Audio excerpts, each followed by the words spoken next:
Então, eu queria falar com vocês um pouquinho sobre dois temas que são muito importantes, parece que não tem nada a ver com a imunologia, mas tem, que são a confiança e o mistério. Eu fiz uma única viagem de LSD na minha vida. E eu acho que nessa viagem eu descobri um negócio biológico importante, porque me deu assim uma... Parecia que tinha chovido bondade no mundo, estava tudo numa paz tão grande, eu estava confiando em tanta coisa. E, ao mesmo tempo, estava com um sentimento de culpa, de ter... Eu sabia que eu sabia, aquilo não era uma novidade para mim, eu estava reencontrando alguma coisa, e tinha uma culpa de ter esquecido que era possível ver o mundo daquela maneira. Curioso demais. Quer dizer, eu tinha certeza que eu sabia. Não era nada alucinado, não tinha nada de alucinação. Mas era uma visão do mundo muito mais positiva, muito mais confiante. Eu aí me dei conta, cara, que aquele era o meu olhar de criança. Eu via o mundo assim. O que eu estava me lembrando era da maneira que eu via o mundo. As coisas estavam grandes, as árvores estavam enormes, tal, o teto estava longe. E eu entendi o seguinte: essa confiança da criança no mundo é essencial para a socialização humana. Quer dizer, a criança pega no cachorro sem pensar, entra no mar, sobe na pedra e não é? Vive todos os riscos, porque ela confia. E essa confiança, ela é a base da socialização. E pensando bem, não podia ser de outra maneira, porque há uma palavra que eu aprendi com Maturana, mas depois encontrei em Andrew Pickering, que é um sociólogo inglês muito importante, que é a palavra inesperável. Quer dizer, não é inesperado, uma coisa inesperada que acontece com você e você toma providência para resolver. O inesperável é o que a Covid, a Covid para a maioria das pessoas é completamente inesperável. Como é que acontece uma coisa dessa que muda a nossa vida toda, né? Então, ligando o negócio da confiança com a criança e o inesperável, para uma criança tudo é inesperável. Quer dizer, ela não tem como esperar alguma coisa, porque ela não tem programa ainda, não tem expectativa, não antecipa nada. Ela começa antecipando a mãe, né? E as coisas vão surgindo muito devagar, de modo que o inesperável é uma coisa fundamental na nossa vida e o mistério que a criança vive necessariamente, o mundo é misterioso para toda criança, não é negativo. Pelo contrário, o mistério é uma coisa extremamente provocadora. Não é? Então, eu acho, inclusive o Carlos Alberto Murti ficou de me mandar um trabalho sobre isso, que um grande problema que nós estamos vivendo é que nós perdemos a confiança nas pessoas. Além de perder a confiança nas pessoas, nós perdemos o sentido de mistério. Isso aqui é um mistério danado, só. Isso é um milagre, é uma mágica que eu possa estar aqui conversando com vocês desse jeito, porque tem uns pedacinhos de metal e plástico arrumados de uma certa maneira dentro dessa caixinha aqui que eu chamo de computador. Isso é mágica, mágica pura, né? E nós fomos engolindo essas mágicas numa velocidade tão grande que o mistério passou a ser trivial. Quer dizer, praticamente nada é misterioso para nós mais, e nós perdemos a confiança uns nos outros. O que vocês acham disso? Eu estou lembrando do poeta que o senhor gosta, né, Manuel de Barros. Ah. e usava uma palavra interessante, desaconteceu, né? Fulano desaconteceu. Aham. Ele perdeu a conexão com a existência. Pois é. Eu confio plenamente em vocês, cara. Confio que vocês estão realmente prestando atenção, querendo respostas e fazendo força para entender o que eu estou falando e imaginando que vocês confiam em mim. E a confiança é uma coisa mútua, né? Confiança é feito um apertar de mãos. E o mistério, né? Quer dizer, pensar na imunologia como uma coisa resolvida, quer dizer, entra uma coisa estranha no organismo, você faz um antídoto específico que ajuda o corpo a eliminar essa coisa estranha, ponto final, está resolvido. E a gente resolve isso com vacinas. A vacina aumenta, potencia esse mecanismo que é o mecanismo natural do corpo. Pronto, não tem problema, está resolvido. O problema agora é como fazer isso. Se não está dando certo, é que tem alguma coisa errada que a gente não levou em conta e tal. Não é isso? Porque eu imagino a minha cara de pau de dar um curso do entendimento da imunologia que não fala nada do que está nos livros de imunologia. Eu não falo dos TREGs, eu não falo da ativação linfocitária, nem da estrutura das imunoglobulinas, nem do centro germinativo, nada disso. Marina, bom dia, como é que ficou a moça? Tá sem som, Marina.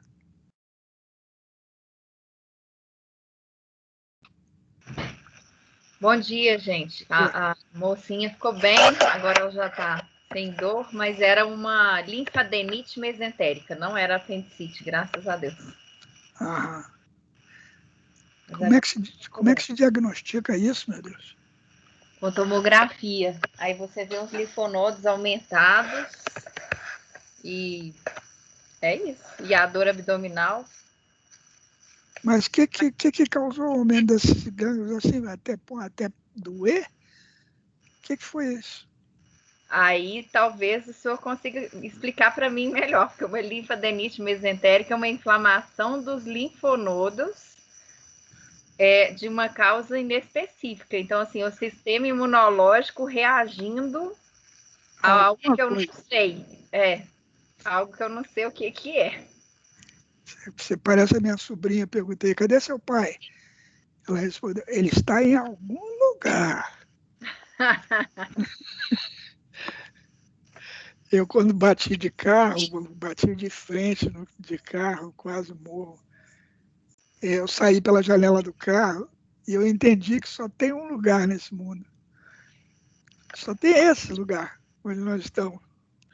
Não existe outro lugar. Um negócio incrível. Eu entendi ao mesmo tempo que só havia um lugar e que era muito fácil sair dele. Que morrer era uma coisa simples. Assim, acontece trivialmente. E o nosso manifesto, professor, como é que pé que tá? Pois é, que coragem, né? Olha, eu li as respostas todas de vocês, fiquei sentindo assim uma coceira para responder a alguns. Foram ótimas respostas, né? Eu tive que me levou a escrever coisas sobre pós-modernismo, que eu não entendo nada, não sei nem o que é pós-modernismo. Eu só sei que é assim um desafio às certezas consideradas inabaláveis e tal. E também sobre cibernética. Cibernética é uma palavra que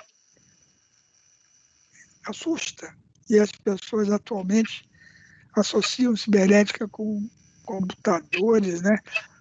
Mas cibernética tem a ver com entendimento. Como é que a gente entende as coisas, né? E botei um e-mail para o senhor, não sei se o senhor viu, porque a Bioquímica mandou um e-mail para a gente convidando a gente para escrever um capítulo de um livro de imunologia. Eu falei, ué, então vamos transformar esse manifesto num capítulo do livro de imunologia, então? Quem mandou? Eu encaminhei o e-mail que eu recebi do própria Bioquímica, aqui do Departamento de Bioquímica da UFMG. Eles mandaram um e-mail para a gente. Não sei se todos os alunos receberam, mas eu recebi um e-mail sendo convidado para escrever um capítulo de imunologia. Eu falei, ué, então Olha que coisa. vou encaminhar para o professor Nelson, que é a oportunidade que a gente tem para escrever o nosso manifesto em forma de dentro de um livro de imunologia. O desafio mais sério que eu já enfrentei foi pensar em escrever um capítulo de imunologia para o fundamental, para criança. E eu tenho a impressão que elas iam entender direitinho. Né? Porque, convenhamos, como dizia o Darcy Ribeiro, é uma treta de Deus, né? É uma brincadeira de Deus ter nos feito assim, tão gigantescos que a gente não consegue enxergar as partes que nos compõem, as células, né? E não vemos também os seres vivos mais numerosos, que são os micróbios. Nós vivemos numa dimensão extremamente lenta e grandona, nós somos gigantescos e lentos. Então, fica difícil entender uma outra realidade, né? Falar em realidade, levado a pensar no pós-modernismo e coisa dessa ordem, eu fui ler de novo um sujeito muito interessante chamado Bruno Latour, que é um francês, um sociólogo francês, talvez dos mais conhecidos. O Latour tem um livro chamado Vida de Laboratório, Laboratory Life. Ele vai para um laboratório junto com um filósofo, amigo dele, laboratório grande, o laboratório do Jonas Salk, na Califórnia. E acampa no laboratório como se estivesse analisando uma tribo de indígenas na Nova Guiné. E começa a tomar nota do que os cientistas fazem. E sai dali dizendo que o que os cientistas fazem não é diferente do que nenhuma pessoa faz. Eles fazem coisas, quer dizer, mexem em aparelhos, apertam botões, ligam e desligam coisas, conversam, tem uma hierarquia poderosa dentro do laboratório. Então, de uma certa maneira, é uma tomada de posição em relação à ciência muito inovadora, muito inovadora. Mas o artigo que eu li dele era um artigo que saiu no New York Times em 2018, que ele foi convidado para um simpósio aqui no Brasil, em Teresópolis, perto do Rio de Janeiro. E nesse simpósio, lá no intervalo, um psicólogo brasileiro pediu a ele para ir num canto lá, perto de um lago, uma coisa bonita, porque queria fazer uma pergunta bem embaraçosa para ele. E perguntou para ele assim: o senhor acredita na realidade? E o Latour pensou que estavam fazendo uma troça, uma brincadeira com ele. Mas ele percebeu que o sujeito estava falando sério, estava perguntando seriamente a ele. E o que o Latour fez, no trabalho de 20 anos dele, né, foi mostrar que a realidade nem surge por acaso, nem está lá fora, pronta, esperando para a gente contactar. Ela é construída pelas nossas ações e tal. E disse para o rapaz: claro que eu acredito na realidade. E o rapaz ficou aliviado. Né? E o Maturana tem um livro cujo título é Realidade, um argumento para obrigar. Quer dizer, a maioria das pessoas na imunologia se recusa a discutir isso que nós discutimos no curso, porque elas já tiveram acesso a uma realidade privilegiada que eu não conheço, eu não tenho esse acesso, e elas creem que elas sabem como as coisas são. Quer dizer, o que o Latour diz é que esse negócio de pensar que as coisas são, de alguma maneira, seja lá como for, elas são de alguma maneira, é perigosa. Que a gente constrói as coisas. E eu acho que eu botei sim, lá nos arquivos, um quadro grande, onde o Podose, Jorge Podose, meu amigo chileno, botou uma coleção enorme de letras ao acaso. E as letras formam palavras em diversos idiomas. em português, em espanhol, em francês, em russo, em inglês. Mas as palavras não estão lá. As palavras surgem na observação de um ser humano que usa um certo idioma. Compreende? As palavras não estão lá. Elas surgem para alguém.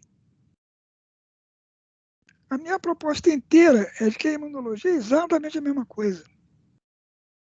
Quer dizer, você pega o quê? O sangue de uma pessoa e vai procurar um anticorpo anticoronavírus.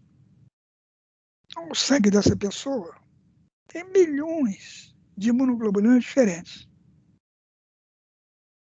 E o vírus é como se fosse uma entidade que organiza, que vê palavras nessa mistura de moléculas.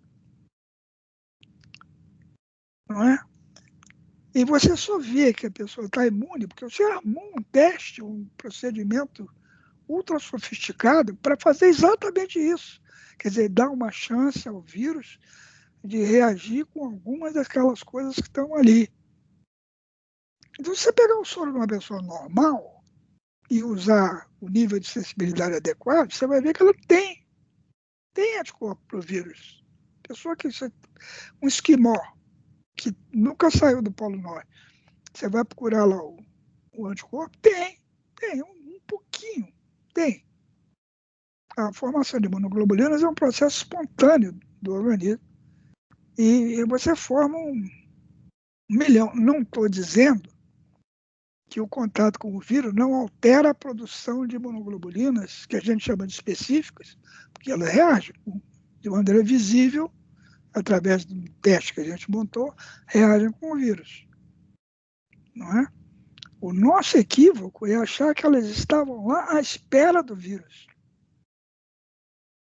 E que elas só reagem com o vírus, não reagem com outras coisas. Eu tenho certeza que elas reagem, por exemplo, com outros anticorpos daquele mesmo indivíduo, porque elas são parte de uma rede dinâmica que está trocando de estrutura o tempo todo, que faz parte da construção do organismo vertebrado. Então, é um quadro de letras do Podoses, compreende? Quer dizer, o anticorpo não está lá, ele é visto lá, ele é construído lá por um teste. Quer dizer, daqui a 200 anos, é possível que os cientistas interpretem o que acontece numa infecção viral com palavras completamente diferentes das que nós usamos hoje. Sem essa santíssima trindade da imunologia, que é imunidade, anticorpo e vacina. A ordem é o contrário, é imunidade, vacina e anticorpo, historicamente. Quer dizer, primeiro se constatou, não é, a imunidade. A imunidade surgiu nas epidemias. Tem doenças que só se tem uma vez. E nas epidemias, todo mundo morrendo, e aqueles que já tinham tido há 10 anos atrás, 3 anos atrás, aquela doença, tratavam dos doentes, eram imunes. A imunidade surgiu aí, talvez, as que a gente chama hoje de virose da infância, né? É uma coisa recente, é uma coisa de grandes cidades e tal. O menino das cavernas, filho do homem das cavernas com a mulher das cavernas, não tinha sarampo. Posso te assegurar isso. E o sarampo, para existir, precisa de comunidades acima de 3 mil habitantes. Nessa época não tinha comunidade desse tamanho. Quer dizer, se ninguém em Belo Horizonte tiver sarampo, agora, hoje, o sarampo desaparece. Até entrar alguém com sarampo de novo em Belo Horizonte. Isso está perfeitamente documentado na Islândia, por exemplo, que é um país escandinavo muito organizado, que tem as fichas de coqueluche, tudo muito bem mantido desde o século XVII. Então, está lá escrito, chegou o navio de Copenhague e surgiu 5 dias depois um surto de sarampo que durou tanto tempo e depois de um mês passou para a segunda cidade mais importante, estava tudo relatado direitinho lá. Os primeiros registros epidemiológicos bem feitos são escandinavos. Né? Então, a imunidade é isso. Depois tem a história da varíola, que é uma doença completamente apavorante, mortal para várias pessoas, deformante, cegava as pessoas tinham pústulas nos olhos, na córnea, ficavam cegas, assim, com o rosto completamente deformado, horrível. E acontecia em surtos, em epidemias. A humanidade sofreu várias coisas dessas. Né? Então, as vacinas surgiram primeiro como tentativas de obter um método que causasse uma varíola branda. E isso se fazia como? Com casca de ferida de varíola tornada pó, soprada dentro da narina das pessoas, ou inoculada no braço, né? Ou puncionada numa veia. Variolação. Era chamada inoculação, na verdade. Isso se fez por séculos no Oriente Médio, e teve uma lei inglesa, lei de Montagu, que levou esse costume para a Inglaterra. E quando o Jenner inventou a vacina contra a varíola, a inoculação era uma prática já secular na Inglaterra. Quer dizer, já se fazia isso. Era um negócio arriscado, porque a maioria das pessoas tinha uma varíola branda mesmo, mas algumas não. Algumas tinham caso sério, algumas morriam. Então, o Silverstein tem um artigo muito interessante, o dilema dos médicos para decidir, eram 2 médicos, se vacinavam ou não as princesas do trono inglês, que eram 2 meninas também. Porque se não desse certo, aquele machado pesado lá da Torre de Londres dava conta da cabeça deles, né? Não havia como prever se ia dar certo. Deu certo. As princesas foram inoculadas e ficaram protegidas da varíola. O Jenner era um médico do interior inglês.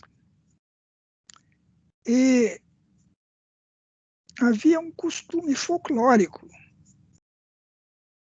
de inocular as pessoas com o pus da varíola de bois, baseado no fato de que as mulheres que ordenhavam as vacas, que tinham pústulas, né, nas tetas, pegavam essa infecção nas mãos e tinham cicatrizes de pústulas nas mãos. Então, elas diziam, eu não pego varíola porque eu já peguei vacina, já peguei a varíola da vaca. Então, eu não tenho cicatriz no rosto porque eu tenho cicatriz na mão. Esse foi o costume, o ditado, o processo que Jenner entendeu. E que eu vou fazer isso? Eu vou fazer a inoculação, eu vou fazer, em vez de fazer com um caso brando de varíola, eu vou fazer a inoculação com o pus da vaca. E fez no filho dele, fez em uma criança chamada John Phipps lá, e em outras crianças, fez nos filhos dele, depois fez em adultos. E é sensacional porque protegia, esse pessoal passou a não ter varíola e não tinha o acidente que tinha a inoculação. Então, o nome vacina foi dado por Pasteur, que foi o primeiro a inventar a vacina no laboratório, né? Jenner inventou isso no mato, no campo, no folclore. E Pasteur chamou de vacina, derivado de vaca, em latim, vacuna, né? Mas foi muita coragem, né? Colocar nos próprios filhos, e se desse errado? Pois é, mas a alternativa era inocular com um caso brando de varíola. Compreende? Pasteur foi um gênio com várias contribuições importantes, mas na imunologia, o que ele fez resultou de um acidente de laboratório, uma experiência que deu errado. Alguém deixou uma cultura de micróbios de cólera de galinha, diarreia de galinha, os micróbios que causam a diarreia de galinha, era para inocular na sexta-feira, não inocularam, ficou até segunda, e era verão, e será que injeta assim mesmo, injetou na galinha, não morreram. Digo, faz de novo com uma cultura pura, uma cultura fresca do micróbio. Fizeram de novo nas galinhas que tinham tomado a cultura velha e as galinhas não morreram. Ele teve o estalo, o negócio de gênero. É a mesma coisa da vacina da varíola, quer dizer, o bicho entrou em contato com uma forma atenuada da doença e ficou mais resistente. Então nós vamos fazer vacina para todas as doenças infecciosas. É a vitória da medicina. Né?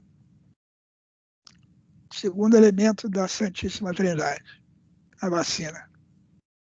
Né?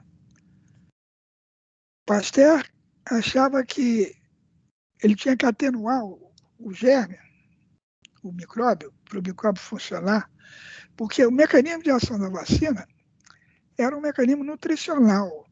Você imagina a dor de cabeça que ele tinha para manter em cultura pura dezenas de micróbios diferentes, sabendo que esse aqui precisa de um bocadinho de bicromato, esse precisa de molibdênio, esse precisa de cuspe de mosca, enfim, uma alquimia danada de complicada. E ele achava que a imunidade era o seguinte: o micróbio atenuado entrava no seu organismo e esgotava o estoque de cobalto, por exemplo, que você tem e que ele precisava para viver, e você ficava sendo um terreno infértil para esse micróbio em particular que precisa de cobalto, porque você não tem mais cobalto. Estava errado, né? Completamente errado. E logo teve gente que chegou e matou a bactéria com bicromato de potássio, em vez de atenuar, e injetou a bactéria morta e pá, funcionou. Foi-se a ideia de Pasteur. Né? Mas ele tinha começado a mostrar ao mundo microbiano, né, diversas coisas, e descobriram que algumas bactérias, como as que estão envolvidas na difteria e no tétano, secretam venenos potentíssimos para o meio de cultura onde vivem, né? A toxina diftérica destrói células de várias espécies do homem, certamente do ser humano. Um cristalzinho de toxina diftérica do tamanho de uma cabeça de fósforo é capaz de matar centenas de pessoas, se diluído e injetado nelas. Quer dizer, venenos muito potentes. Começaram a ser estudados, injetados nos pobres dos animais e tal. E quando descobriram que animais que sobreviviam a uma agressão dessas ficavam mais resistentes, especificamente a essa agressão. Quer dizer, se ficava resistente à toxina da difteria, não alterava a resistência à toxina do tétano. Era uma proteção que surgia especificamente devido a alguma coisa que aparecia no sangue circulante. Anticorpos. Aí o estudo dos anticorpos, das antitoxinas, mostrou que se você pegasse o sangue do animal que foi imunizado com a toxina e transferisse esse soro para um animal normal, o animal normal também ficava imunizado para a toxina, quer dizer, ficava protegido da toxina. O anticorpo era a base, o correlato molecular da imunidade. Então vamos fazer isso nas crianças que estão morrendo de difteria em Paris, em Berlim. Fizeram e deu certo. Foi uma coisa que foi o maior sucesso que já houve de tradução, é como se chama hoje, quer dizer, da transferência de achados de pesquisa no laboratório para a medicina, diretamente. E foi isso que criou a imunologia, porque as vacinas eram formas de prevenção, nunca tiveram essa Isso é coisa espetacular de um tratamento, de você injetar numa criança que está morrendo de asfixia e a criança melhorar em horas. Foi um sucesso extraordinário. Pelo mundo afora, começou a se construir institutos sorológicos, institutos para produzir soros antidoenças. Vamos acabar com todas as doenças, vamos fazer anticorpos para tudo. Nós vamos curar a tuberculose, a sífilis, a coqueluche, o sarampo, tudo. Agora é só fazer o anticorpo e transferir o soro. Não só as vacinas do Pasteur não funcionaram, quer dizer, quando começou, vamos tentar fazer vacina para tudo, só deu certo em meia dúzia de casos. Como a ideia de transferir soro, quer dizer, a soroterapia, também não deu certo. Quer dizer, a terapia funciona em 2 ou 3 doenças e mais nenhuma. Mas os pediatras estavam injetando soro de cavalo, soro de coelho, soro de ovelha em criança, que nem doido, notaram que não era inócuo. Essa injeção não era inócua. Uma semana, 10 dias depois, a criança aparecia com uma doença que ele chamava doença do soro. A doença do soro dava urticária, dava linfonodos aumentados, febre, e nas crianças mais azaradas, glomerulonefrite aguda, quer dizer, urina, cor de Coca-Cola. Isso foi importantíssimo, porque criou na imunologia a palavra alergia. Quer dizer, foi a primeira vez que se entendeu que a atividade imunológica podia ela própria lesar o organismo. Não era o micróbio, era o anticorpo que estava lesando o organismo. Hoje em dia a gente sabe que não é o anticorpo, é a combinação do anticorpo com o antígeno, né, que faz agregados complexos solúveis ainda de muitas moléculas, e isso lesa o rim, lesa as articulações, lesa os pontos onde o plasma é filtrado sob pressão. Né? São inflamatórios, ativam um sistema de enzimas do plasma, que a gente chama de complemento, várias outras coisas, atraem células para lá e inflama os rins, inflama os linfonodos, inflama linfonodos mesentéricos, né? Complexos antígenos anticorpo fazem isso. Né? Bom, esse é o segundo membro da Trindade, eram as vacinas. O terceiro membro são os anticorpos. Né? Então, a imunologia tem esse tripé. Imunidade, vacina, anticorpo, que são 3 palavras que dizem a mesma coisa. Qual é a coisa? O corpo reage a material estranho, faz anticorpo que ajuda a eliminar o material estranho do corpo, o antígeno do corpo. Isso é verdade num número tão restrito de situações que é quase mentira. Professor, Sim. o senhor acha que houve um avanço, né, desse pensamento da imunologia tradicional, pensando, né, da imunologia clássica, nesse sentido, assim, só pensar em anticorpos neutralizantes? Porque com essa pandemia a gente viu alguns pesquisadores pensando em outras formas, né, de produzir vacinas diferentes, não só pensando nos anticorpos neutralizantes, né, mas de outras formas de tornar o organismo imune àquelas doenças. O senhor acha que as pessoas já estão melhorando esse pensamento? Existe um avanço? Ou você acha que ainda não? Olha, tinha um russo que trabalhava no Instituto Pasteur nessa época que ia bater palmas para você, chamado Metchnikov. O Metchnikov,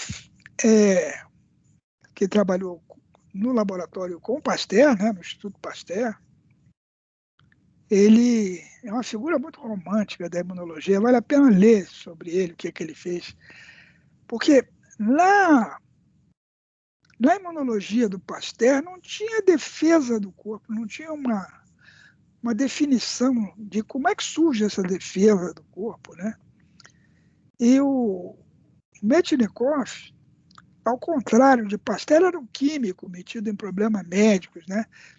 O Koch, na Alemanha, era um médico militar, né? O Ehrlich era médico também. Metchnikoff era um zoólogo que passou anos procurando os folhetos embrionários do escorpião, você entende? Interessado em biologia marinha e tal. E a experiência que é citada dele como mais famosa foi ele trabalhando com uma larva transparente de estrela do mar, que ele põe uma farpazinha nessa estrela do mar e vê um monte de células se acumulando em cima dessa farpa. E ele vê que essas células ingerem pedaços, detritos que estão ali, pedaços da farpa e outras células que morreram aqui no lugar. E ele chama essas células de células comedoras, fagócitos, que hoje a gente chama de macrófagos, né? E ele diz que o segredo da imunidade, a defesa contra a doença, são as células. São as células que comem os micróbios. Na Alemanha, a ideia era totalmente diferente. A ideia era que os anticorpos eram uma solução. A pessoa que caracterizou as antitoxinas, Emil von Behring, no próprio ano em que eles começaram a tratar as crianças de difteria com transfusão de soro antidiftérico, fundou uma indústria grande chamada Behring-Werke, com o seu nome, né? Ele chamava Emil Behring, a indústria chama Behring-Werke, que existe até hoje, para fabricar e vender anticorpos, né? Então, houve, assim, durante algum tempo, uma discussão muito grande entre os franceses, que defendiam uma ideia celular da imunidade, das vacinas também, e os alemães que defendiam que a coisa era os anticorpos.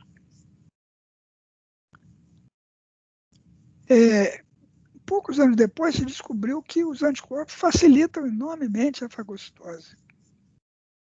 Quando eu dava aulas práticas, eu fazia aula muito bonita, mostrando um pinguinhozinho de anticorpo posto em hemácias e tal, aumenta 100 vezes o apetite de macrófagos para engolir essas hemácias e tal.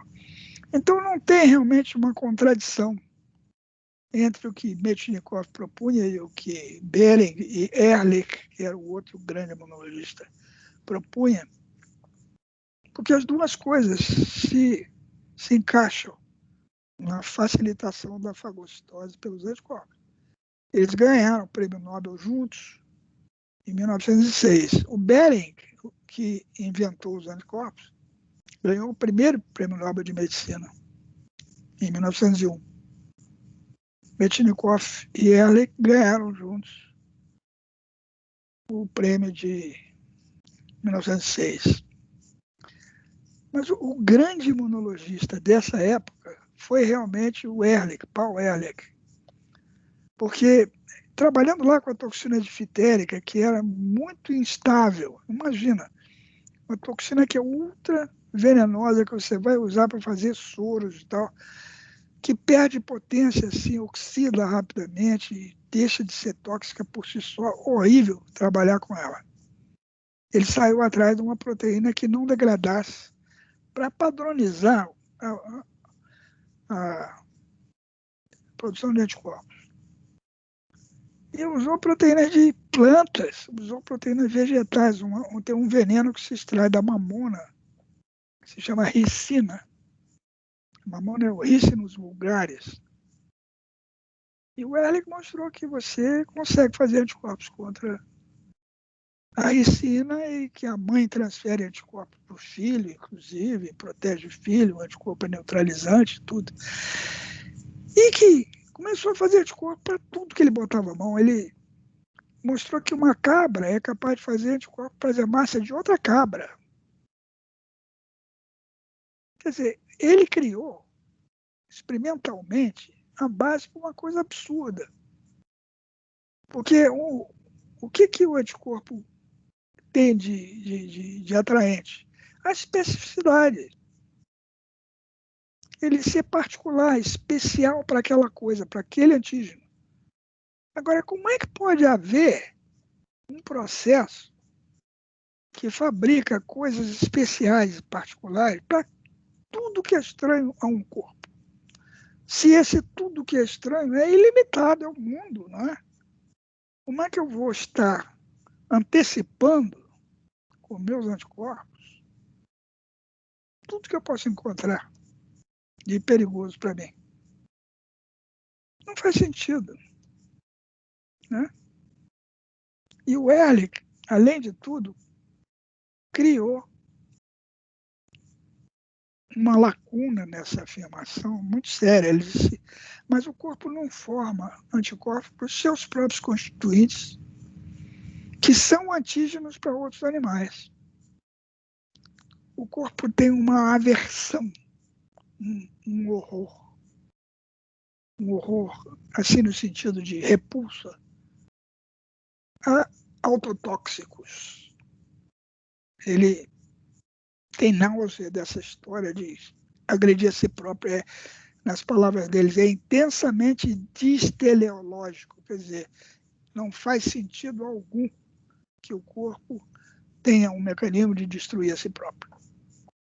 Na mesma época estava aparecendo o conceito de alergia, mostrando que o corpo, sim, tem mecanismos patogênicos gerados imunologicamente e tal, mas isso não chegou à ideia de Ehrlich, né?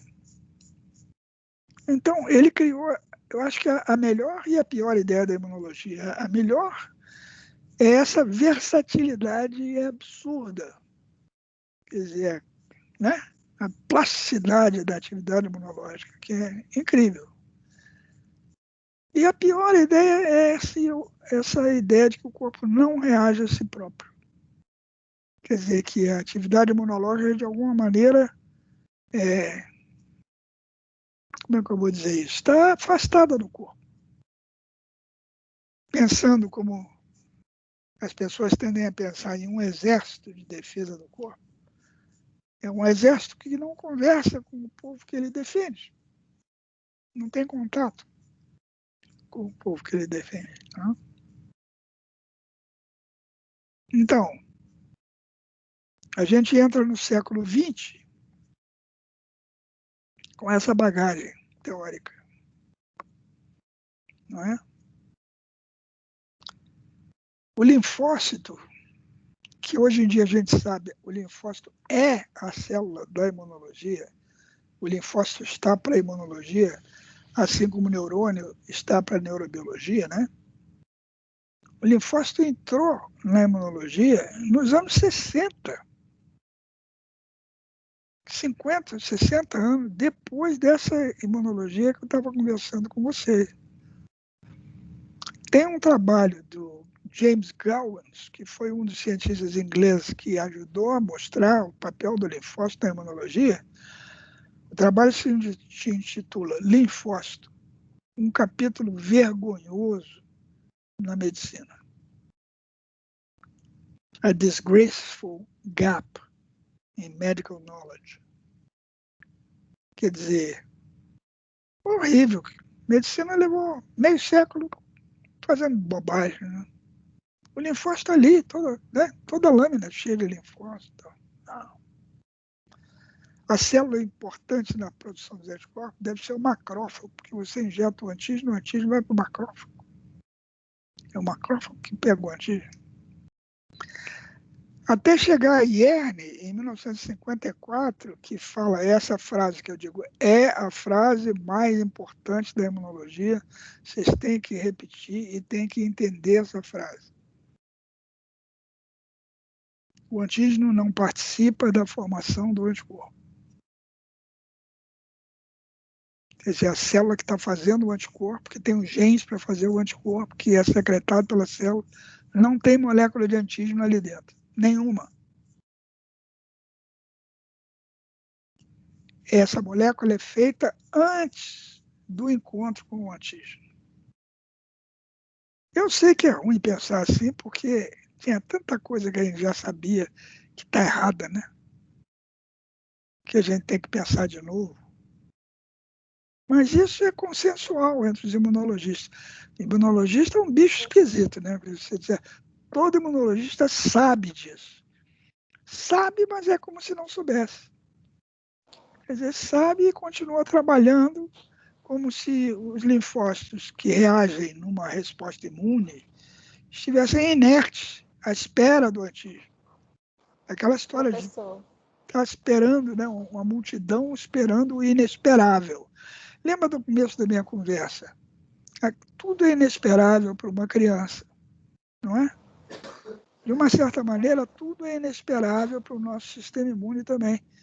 Eu já falei com vocês, eu vou para o Nordeste, eu tomo suquinho de sururu, como tudo quanto é molúsculo e crustáceo que chega ao meu alcance. O que acontece comigo? Eu engordo. Diga. Diga, Porque aí você está falando, então, que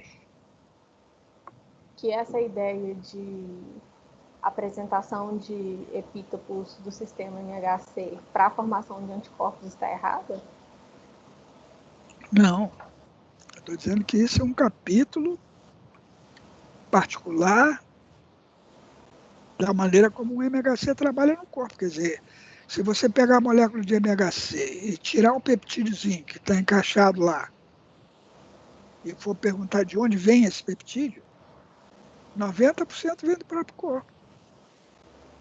Quer dizer, vem de moléculas do próprio MHC, vem de heat shock proteins, que são muito abundantes, vem das moléculas que estão ali. Quer dizer, a célula está o tempo todo degradando proteína, né, fazendo peptídeos e tal, proteasoma. E isso, os produtos do MHC são assim uma espécie de chaperonina, né? Quer dizer, eles estão transportando proteínas, transportando peptídeos de um lado para o outro no organismo. O grosso do que acontece é com o próprio organismo. Quer dizer, especialmente nos camundongos antigen-free. Quer dizer, camundongo que você tirou para cesariana, botou numa bolinha estéril, aí eles fazem IgM como gente grande, fazem IgM igual os camundongos aqui fora, com a microbiota e comendo uma dieta normal. Então diga. Eu tenho mais uma dúvida. Então, no caso, assim, seria interessante pensar que, assim, existe uma diferença do que a gente observa no caso dos anticorpos, né? E aí, no caso, assim, como seria cada tipo de anticorpo que os linfócitos estão formando na rede idiotípica, ela teria uma função diferente, no caso. Assim, o que a gente não sabe, que a gente ainda não entende qual que seja.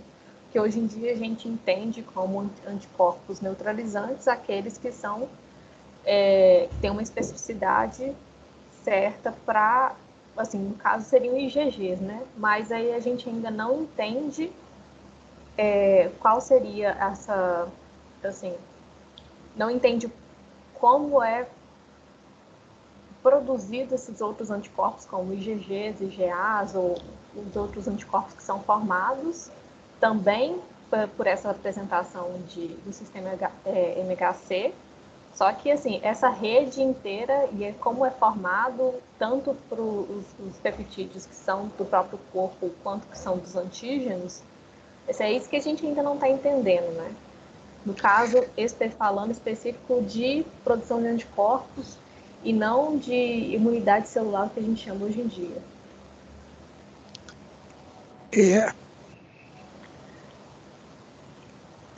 É uma salada de conceitos, né, já estabelecidos. Fica difícil a gente conversar nisso. Quer dizer, quando você vacina alguém com coronavírus, surge um mundo de anticorpos que não reagem com coronavírus. Esses anticorpos não são testados, ninguém presta atenção a eles, porque eles não servem para nada. Né? Como é que pode isso? Como é que pode o vírus induzir anticorpo que não reage com ele? Né?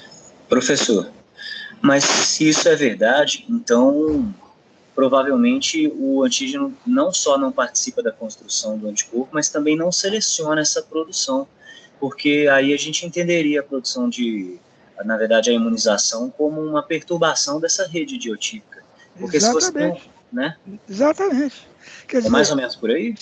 É claro, se eu botar um ramo de margaridas no tanque de gasolina do meu carro, que vai acontecer? Mas, professor... Só um instante. Não tenho a menor ideia, mas eu tenho certeza que depende da estrutura do carro e da estrutura da margarida. Não é?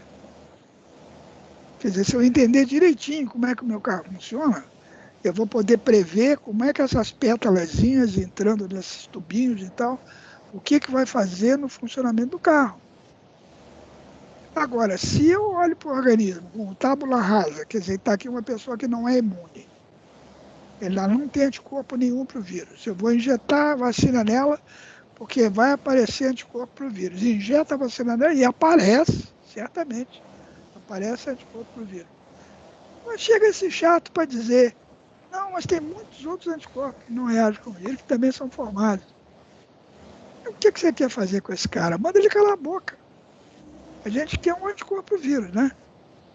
Agora, se você imagina, as células que reagem ao vírus não estavam inertes na hora que você injetou, as células que são recrutadas para fazer imunoglobulina, que vai reagir com o vírus, já estavam em ciclo mitótico quando o vírus é injetado.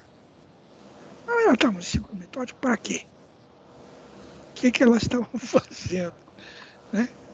Faz uma diferença total se você achar que o corpo está antecipando o que vai acontecer, né? Quer dizer, ele tem uma opção de células inertes esperando chegar o antígeno correspondente. A outra maneira de ver é que não tem nada inerte no corpo.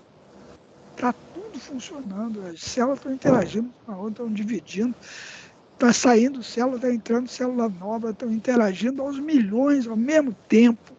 Uma confusão inenarrável. Então você chega e injeta o vírus e essa confusão se desloca para um certo lado, para certos lados. O lado que nos interessa é a produção do anticorpo antivírus. Mas se você for procurar anticorpo antivírus, te juro que subiu a beça também. E alguns desses anticorpos antivírus podiam, eles próprios, funcionar como vacina para o vírus. Nesse anticorpo contra o vírus que o Instituto Vital Brasil estava produzindo, em Niterói, certamente tem imunoglobulinas lá que funcionariam como vacina muito segura contra a virose.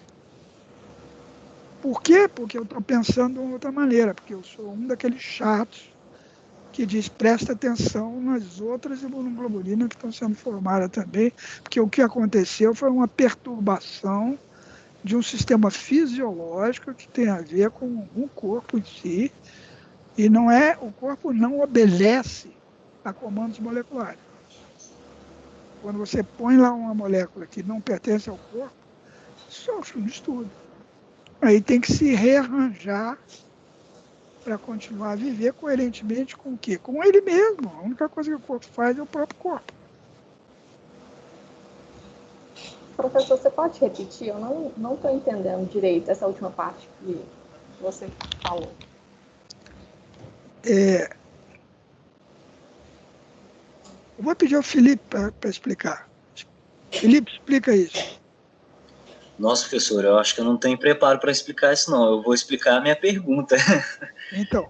Eu pensei o seguinte, assim, se vários anticorpos são produzidos, não só os específicos para um determinado antígeno, e o antígeno não participa da construção desses anticorpos, tampouco da seleção também, então, na verdade, a apresentação de antígeno, a presença do antígeno seria uma perturbação em uma rede idiotípica, né? Uma rede de anticorpos que já está ali funcionando de maneira constitutiva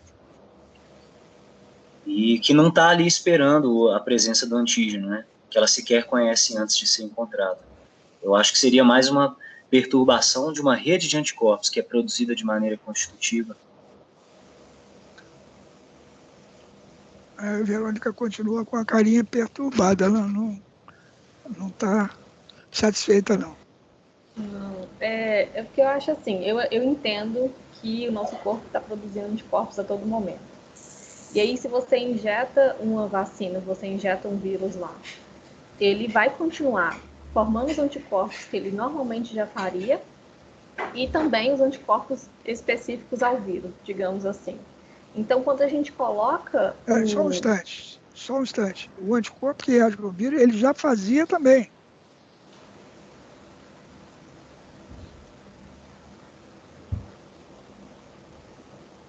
É aí que está o busilis da questão. Quer dizer, a célula que produz o anticorpo, que eventualmente vai reagir com o vírus, não está inerte no organismo. Ela é parte de uma dinâmica que não está reagindo para o vírus, porque o vírus não apareceu ainda. Né? Se ele aparecer, encaixa. Olha, eu acho que eu botei isso lá no arquivo do encontro 4, eu acho, ou 5, uma listinha de 10 equívocos sobre a ideia de anticorpo. Um dos equívocos, que é comum a tudo isso que nós estamos falando aqui, é falar de anticorpo como se fosse um anticorpo singular que reage com o vírus. São milhões de moléculas com estrutura bioquímica diferente, que mudam o tempo todo. O anticorpo que você faz segunda-feira não são os anticorpos que você faz na sexta. A afinidade, quer dizer, a energia de ligação com o antígeno varia o tempo todo durante esse processo de imunização. Tem vários outros defeitos dessa história. Quer dizer, mas o antígeno que produz um anticorpo, isso não existe. Uhum. Compreende? Mas espera aí, eu acho que a Verônica falou a mesma coisa, professor. Acho que talvez foi só com palavras diferentes. Eu acho que ela falou a mesma coisa, só que ela não entendeu o que ela está falando. Possivelmente. É muito difícil entender. Eu ainda, assim... É difícil. Estou tentando entender qual seria realmente essa diferença. Assim, por que existe essa diferença entre imunidade celular e a imunidade humoral? Não, isso aí você pode deixar de lado, que isso está obsoleto. Não existe imunidade humoral e imunidade celular. É tudo uma meleca só. É tudo junto.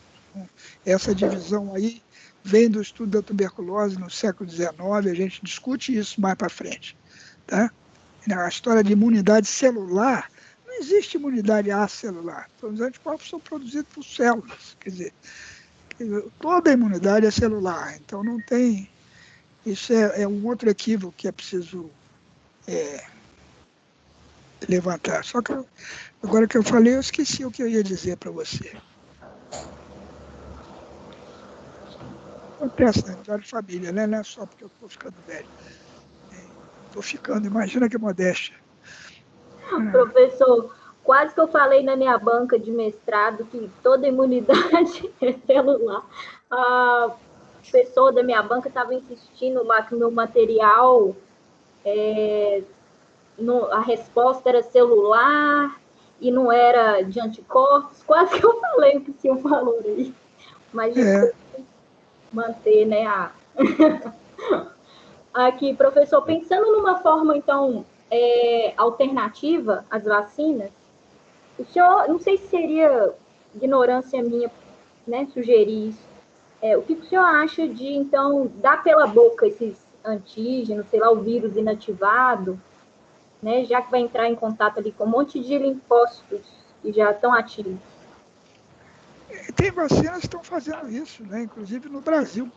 Tem gente pesquisando. É claro que isso é importante. O vírus entra por via mucosa, o anticorpo é importante para induzir aí, seria a IgA, que é o anticorpo mais abundante no corpo inteiro. Né? Se você procurar qual é a imunoglobulina mais formada pelo corpo, é a IgA.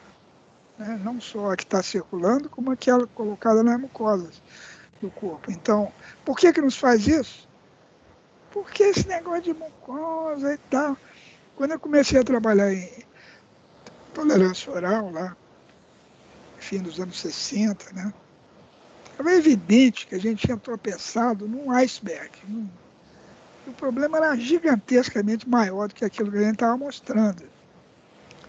E quando se tornou evidente que é verdade, o corpo trata diferente as proteínas depois que ele comeu, alguma coisa diferente acontece, o que a imunologia fez para enfrentar essa dificuldade foi horrível. ela criou a imunologia das mucosas. Quer dizer, em vez dela sentir que tinha sido mortalmente apunhalada por esse tipo de experimento, ela criou uma outra imunologia onde vale tudo. Na imunologia da mucosa, olha, tem uma sociedade de imunologia da mucosa, que é diferente da sociedade de imunologia. Uma semana antes do Congresso Mundial de Imunologia, acontece o Congresso de Imunologia Mucosa, tem jornais de imunologia mucosa, entende? Em vez de pegar, peraí, a imunologia não consegue explicar esse negócio, que comeu agora não responde mais, esse troço é transferido com o linfócito T. Ah, não, isso aí é por causa da mucosa. Ora, bolas, cara. Tudo é por causa da mucosa. O corpo come o tempo todo, as mucosas estão cheias de micróbios. A grande parte do que acontece no organismo é mucoso. Né? Agora eu vou criar um departamento especial fora da imunologia, falando uma outra linguagem, com outra terminologia para explicar o que acontece nas mucosas. Isso é vergonhoso. Isso é vergonhoso. E eu falei isso para o senhor porque eu pensei mais nesse efeito, né, de ativação policlonal. Eu nem estava pensando na produção de IgE mesmo, não. Estava pensando assim, em vez de, sei lá, ficar imune, ficar tolerante. Será que não ia proteger, né, das doenças? Não sei. Pois mas como é que a gente leva os imunologistas para esse lado? Não é? Quando a gente parar de pensar em anticorpo específico, em resposta imune, memória imunológica e tal, toda essa coisa, quando a gente jogar no lixo a Santíssima Trindade. É como abandonar uma religião. Ah, mas não vamos fazer a vacina? Vamos fazer. Agora, nessa emergência, o que tem que fazer é vacina mesmo. E o pessoal da Pfizer pulou aí várias etapas, né? Já dá o RNA prontinho, pronto. O negócio tem uma imunogenicidade incrível. Gera uma quantidade enorme de anticorpos. A gente está fazendo uma experiência coletiva, estamos imunizando todos os americanos com a vacina da Pfizer. A gente não tem ideia do que vai fazer nesse pessoal quando envelhecer com essa quantidade enorme de anticorpos, que é um dos problemas do velho.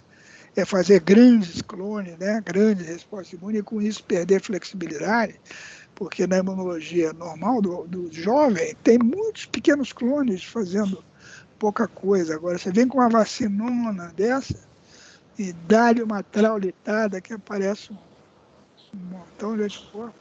Então, mas a pandemia está fazendo a gente botar o carro na frente dos bois, né? Vamos lá e vamos fazer e tal.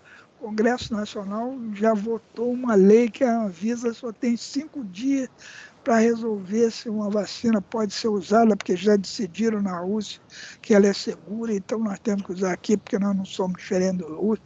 Enfim, a problemática biopolítica se mostrou mais complicada do que a problemática imunológica. Né? Se a gente fosse discutir biopolítica aqui, a gente tinha que chamar corpo de bombeiros, né? Que pena que eu esqueci, eu ia falar um negócio importante. Era sobre a memória, né? A memória imunológica é a capacidade é a reatividade progressiva, né?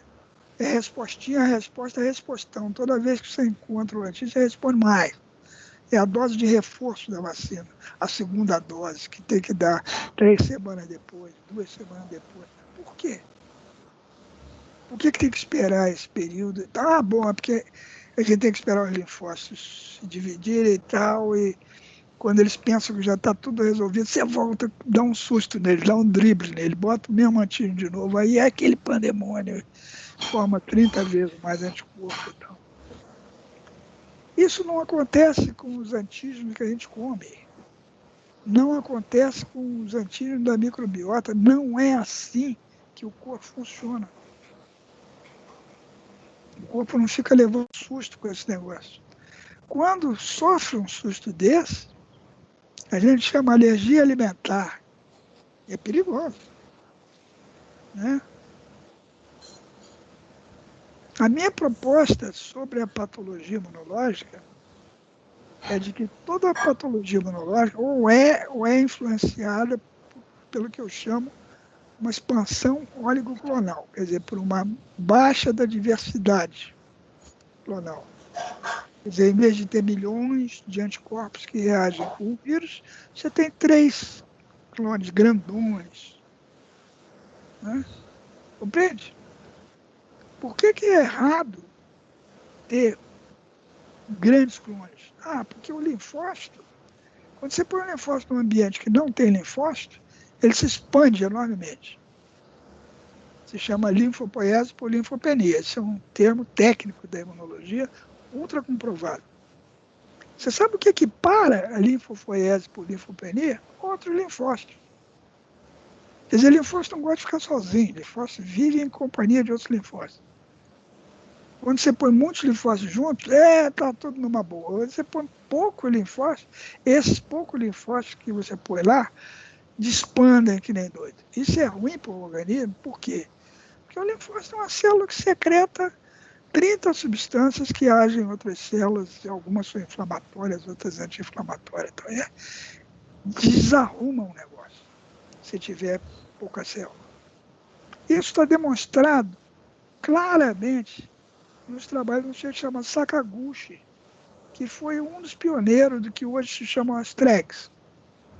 O que Sakaguchi mostrou?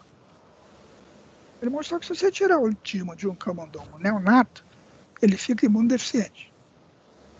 Se você tirar o timo de um camundongo com 2 semanas de idade, parece que não acontece nada.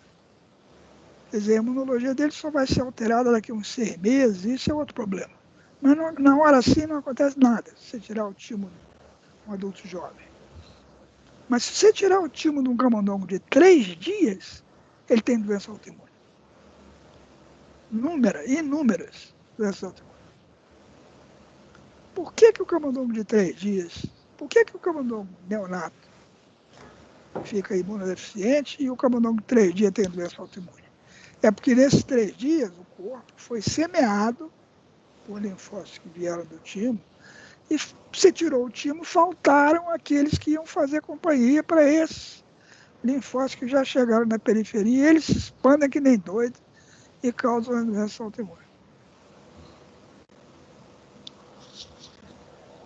Eu estou aprendendo aqui que acontece a mesma coisa na perda auditiva dos idosos.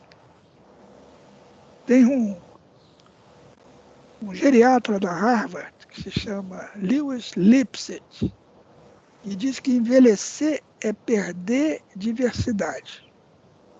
E ele tem um colosso de experimentos fisiológicos mostrando que é isso mesmo. Para dar uma ideia a vocês, ele fez um sapato que estimula subliminarmente, eletricamente, a sola dos pés. E os velhos que usam esse sapato não caem muito menos que os velhos com sapatos normais. Os batimentos cardíacos de um idoso são muito mais regulares que de um adulto jovem. Quer dizer, um adulto jovem tem muito mais extrasístoles e irregularidades no seu batimento cardíaco. Um adulto jovem normal, sadio, tem muito mais irregularidades no seu batimento do que um velho sadio, que bate de uma maneira certinho. Tudo igual. Perda de diversidade. A expansão oligoclonal de linfócitos é um mero exemplo dessa perda de diversidade. Quer dizer, o sistema imune, qual é a característica fundamental do sistema imune? Uma imensidão de receptores celulares diferentes, gerados por um retrovírus, né, com proteína RAG1 e RAG2, que vieram de um vírus que infectou um peixe mandibulado lá atrás, há 400 milhões de anos atrás. E o corpo, de alguma maneira, conseguiu domar esse processo que é completamente louco, porque fazer uma proteína recombinando segmentos gênicos ao acaso, quer dizer, inventar uma proteína nova que não estava no genoma. Você não herda os anticorpos do seu pai e de sua mãe. Os anticorpos que você faz não estavam no genoma do seu pai e de sua mãe. Não é? Isso é como mudar a planta durante a construção da casa. A casa está sendo construída, o edifício está no 9º andar, você muda um troço fundamental, a posição da pilastra. Compreende? O sistema imune é isso. O sistema imune é uma loucura. Domada como? Sistemicamente. O que é um sistema? É um conjunto de componentes articulados de tal maneira que se você mexer num componente, se altera todos os outros. Então, o que a gente tem que estudar? Redes, sistemas. Tem que transformar esse termo que a gente usa, sistema imune, num sistema genuíno, sistema de verdade. E não em células isoladas que estão lá inertes à espera do coronavírus chegar para formar um anticorpo para a vacina. Está errado.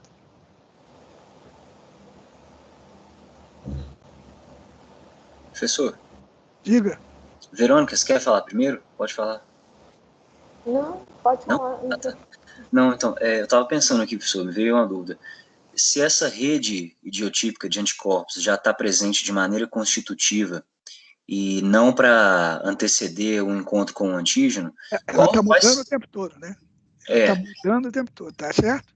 Certo, mas assim, quais seriam as funções fisiológicas desses anticorpos? A primeira coisa, na ausência de um possível patógeno, né, de algo que fosse alarmante para o corpo.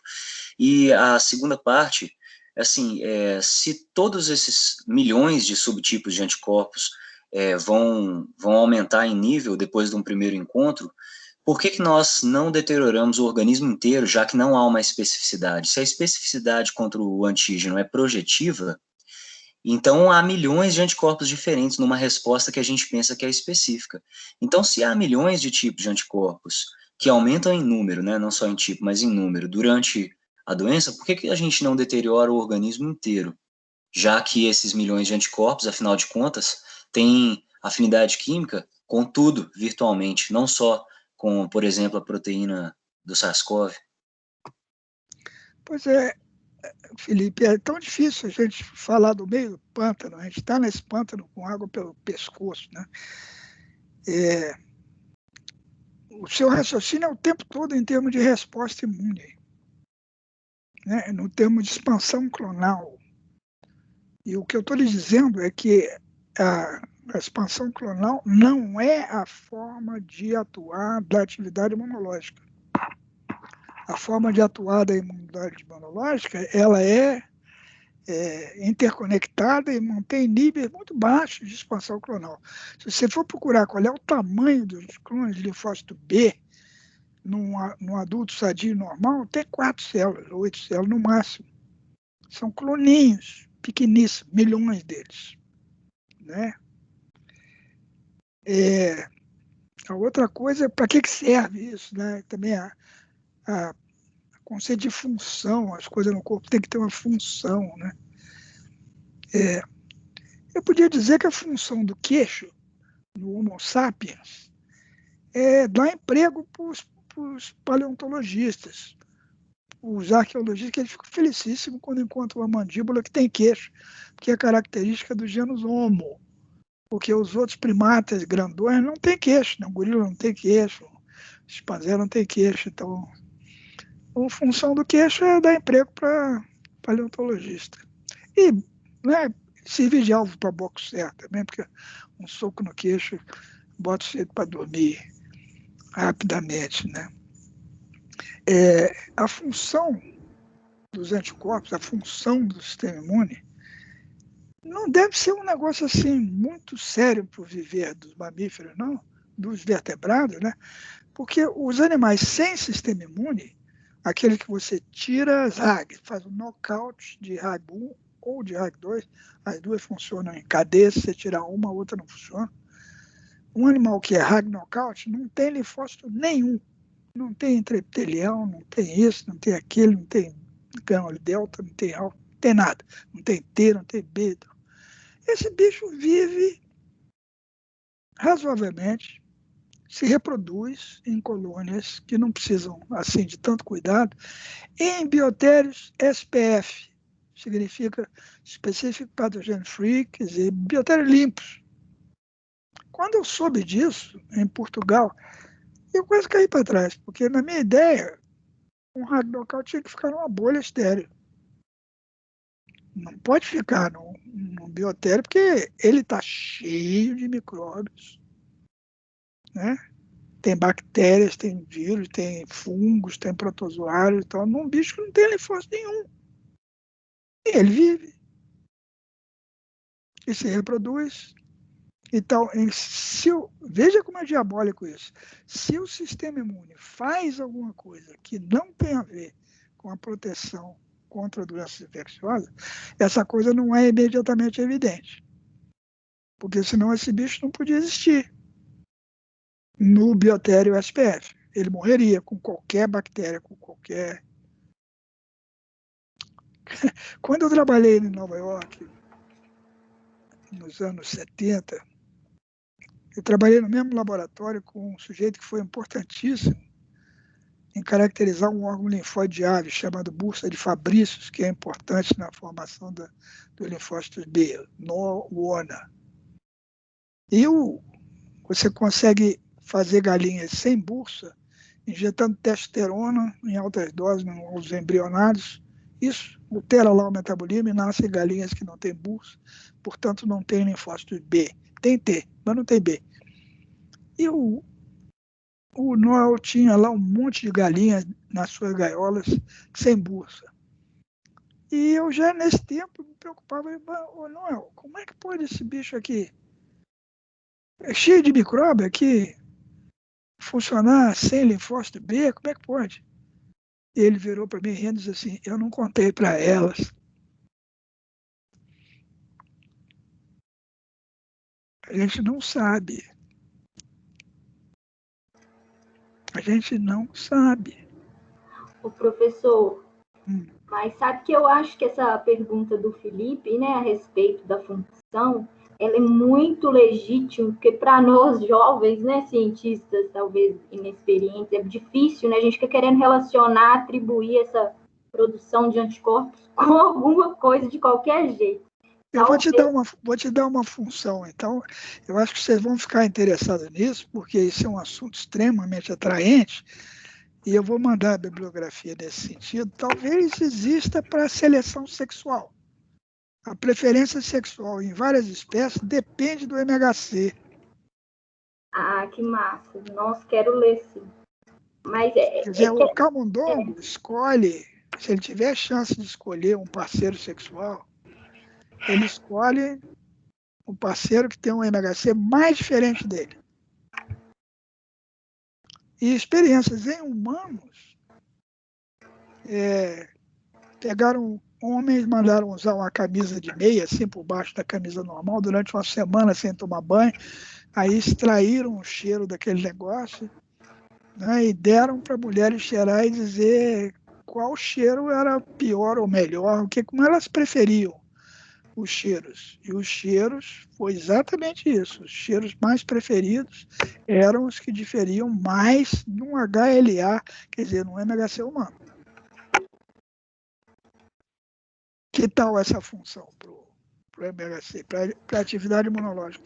Selecionar o seu parceiro sexual. Parece que tomar pílula anticoncepcional, usar perfumes e tal, atrapalha tudo isso. Quer dizer, não funciona muito bem no ser humano. E se você usar feromônios de animais, funciona. Você bota um pouco de feromônio de cachorro atrás da orelha, você se torna muito atraente, mas para os dois sexos, também para cachorro, para papagaios, um monte de bicho começa a achar você muito atraente. Mas eu vejo, professor, essas respostas, né, para a função do sistema imune, ou, sei lá, a produção de anticorpos, como, tipo, aquilo que o senhor fala, né? O que a gente está procurando, a gente acha, né? A especificidade do observador, quase que isso. E eu fico insistindo sempre, para mim fica mais fácil, talvez fique para o Felipe também, pensar como o senhor fala sobre a compensação, né? Aquela história, a produção de anticorpos vem de uma compensação, talvez, para restabelecer a homeostase. Fica mais fácil de pensar, né, nesses termos constitutivos, né, da produção de anticorpos. Eu acho que é importante entender o seguinte: o que acontece no processo desencadeado pelo antígeno, ele não é causado pelo antígeno, é desencadeado pelo antígeno, não é diferente dos processos que o corpo desencadeia o tempo todo por si só. Ok? Perfeito. Quer dizer, os linfócitos alteram os... Essa palavra perturbação dá a entender que existe um estado não perturbado. Esse estado não existe. Quer dizer, não tem esse nirvana. O corpo está mudando o tempo todo. Como diz o Chico Buarque, para sempre é sempre por um triz. Não é? Ele diz isso numa música que eu acho mais bonita no repertório dele, que é a Beatriz. Né? Será que ela é moça? A minha dúvida sobre isso é porque, assim, nada vai persistir num sistema, nos sistemas biológicos, milhões de anos, de maneira inerte, né? É por isso que eu penso, assim, que possa ter uma função que talvez a gente esteja interpretando a função de maneira errada, que eu acho que muito do que o senhor propõe gira em torno disso, mas, assim, se há milhões de anos vertebrados estão com esse componente no sistema, então ele desempenha algo, entendeu? Por mais que não seja alguma coisa antecipatória ou para atacar antígenos, né, essa visão belicosa da situação, mas, assim, alguma coisa, esses milhões de subtipos de anticorpos estão fazendo, mesmo na ausência de antígeno, entendeu? Eu gostaria de entender melhor o que é que eles estão fazendo, nesse sentido, sabe?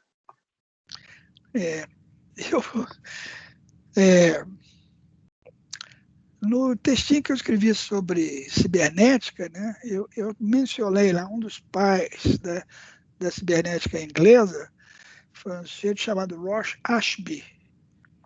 E o Ashby fez uma máquina chamada homeostato, que os opositores dele, até os amigos dele, chamavam de máquina de não fazer nada. Na verdade, era uma máquina que resistia a perturbações. Nesse sentido que a gente está falando aqui, quer dizer, ela mantinha certos níveis lá de atividade elétrica e tal, que você podia perturbar como quisesse, que ela dava um jeito de voltar ao nível que ela tinha estabelecido para ela. Eu cheguei a botar também nos arquivos um negócio, o YouTube está cheio de videozinhos sobre máquinas de não fazer nada. Vocês já viram isso? Tem máquinas que tem uns interruptores lá de fora, você vai lá, desliga o receptor, sai uma mãozinha lá de dentro e liga de novo. Você desliga, ele fala, liga de novo. Quer dizer, compreende? Quer dizer, esse negócio não tem a ver com estímulo e resposta. Tem a ver com compensação de uma perturbação. A caixinha está lá, vivendo sua vida, que eu não sei o que é, sem função nenhuma.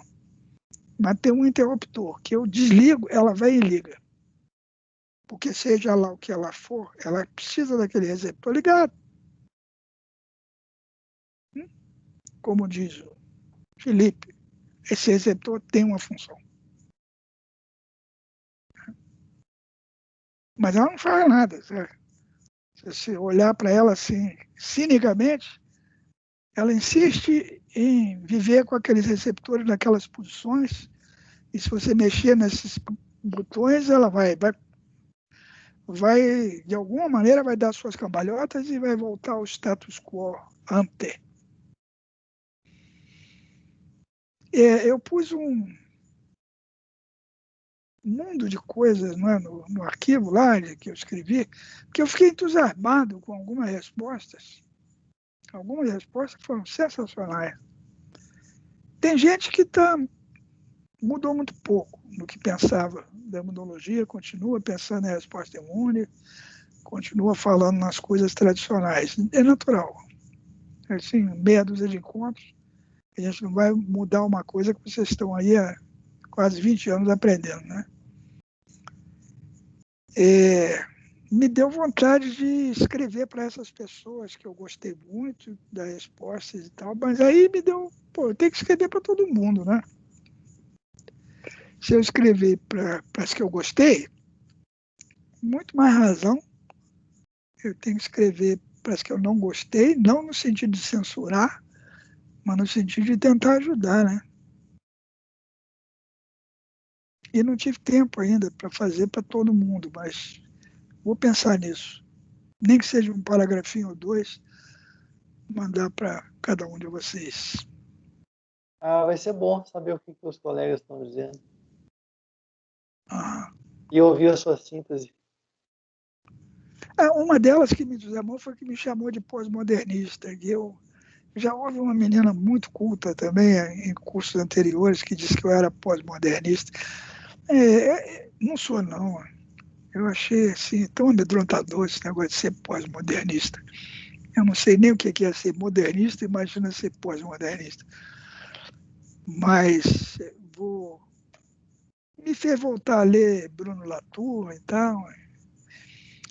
Eu tenho dois parceiros, aliás, tinha dois parceiros que estavam em discussão contínua comigo. O Beto Viana, que é lá de Sergipe, é linguista. E o Luiz Andrade, que é imunologista e também faz cinema na UF, em Niterói.